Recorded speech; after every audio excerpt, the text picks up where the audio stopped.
Alors l'ambition du festival, pour tous les professionnels qui y participent, c'est la mobilisation pour l'emploi en zone de montagne. Sachant que quand on parle d'emploi, on parle de formation, on parle de qualification, de débouchés aussi. Vous avez 3 villages qui tournent, le village des professionnels, le village de la formation et le village de l'emploi. Un espace montagne au sein duquel vous avez les bergers avec des animations musicales et un espace montagne qui permet à tous les artisans d'art de montrer leur savoir-faire parce qu'il n'y a pas que la montagne d'hiver, il y a aussi la montagne d'été avec le tourisme et les artisans d'art y participent largement. Et à côté, donc pour les enfants, qui sont comme vous le voyez derrière moi, pour les tout petits jusqu'au CM2, des animations, murs d'escalade, ski alpin, ski de fond, parcours aventure, courses d'orientation pour avoir un contact avec les professionnels de la montagne. Une personne qui a un projet professionnel peut, pendant les 4 jours, rencontrer à la fois les professionnels de la montagne pour vérifier si son choix professionnel lui correspond bien, s'il ne s'est pas fait des idées sur son métier. Si effectivement son choix se confirme, il peut aller voir le village de la formation, voir les filières de formation, initiale ou continue, et après aller voir le village de l'emploi pour tester qu'est-ce que c'est qu'un contrat de travail, comment vit-on en saison, en station, quelles sont les précautions à prendre, comment on s'héberge sur 4 mois, 5 mois, comment est-ce qu'on vérifie son contrat, comment on se protège aussi. Dans chaque festival, il y a 2 matinées, 2 carrefours qui sont organisés par les professionnels eux-mêmes sur des thématiques bien précises qui deviennent au fil des années, au fil des festivals, de plus en plus techniques. J'ai des tonnes d'exemples de jeunes qui sont rentrés pour faire ces formations-là et qui sont sortis. Nous avons par exemple la question de l'orientation et de la biqualification quand on souhaite travailler en montagne.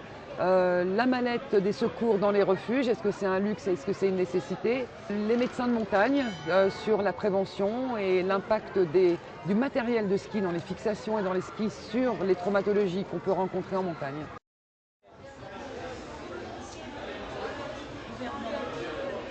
Dans le festival, il y a aussi une place qui est prise par les syndicats pour expliquer les évolutions par rapport à la législation et à la saisonnalité.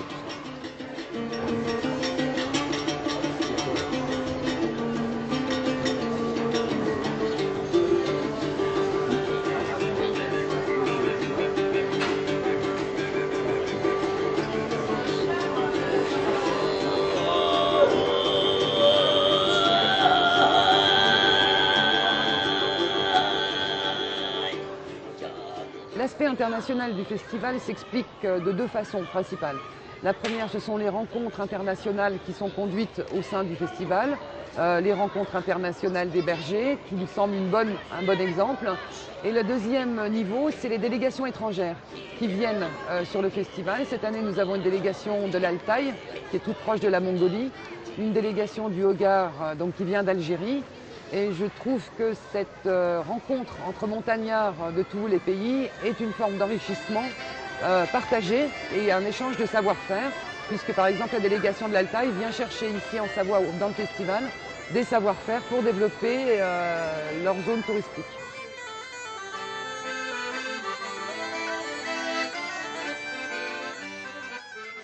Le festival souhaite aussi sensibiliser les jeunes, les tout jeunes au métier de la montagne. En intérieur. Déjà pour une simple connaissance de métiers de proximité, parce qu'on vit dans des zones de montagne et je pense qu'il est important que les jeunes connaissent les métiers. Sur les métiers qu'on aime bien. Moniteur de ski, les pompiers. Et puis aussi c'est une opportunité pour les parents qui les accompagnent de dialoguer avec ces professionnels de la montagne. La pluriactivité est une des données fondamentales du festival puisque si on veut travailler en montagne, il faut impérativement avoir 2 qualifications. Donc c'est pour ça que les volontaires qui sont sur le festival, qui sont des jeunes en formation dans les lycées qui les préparent à la biqualification, sont là pour prouver qu'il y a un avenir pour ces jeunes qui se destinent à la montagne en ayant toujours 2 qualifications.